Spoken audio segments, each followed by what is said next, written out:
वो कौन सी दुआ है जो अंधेरों में डूबे हुए दिलों को रोशनी में बदल देती है, जो टूटे हुए इंसान को फिर से उम्मीद दे देती है, जो मायूसी को रहमत में बदल देती है?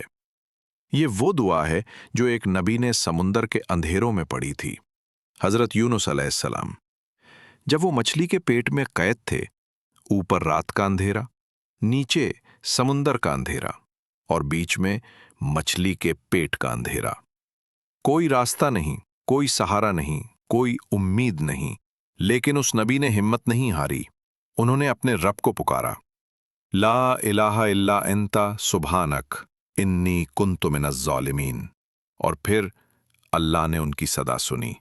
अंधेरों में रोशनी उतर आई, मायूसी रहमत ने बदल गई और निजात उनके मुकद्दर में लिख दी गई।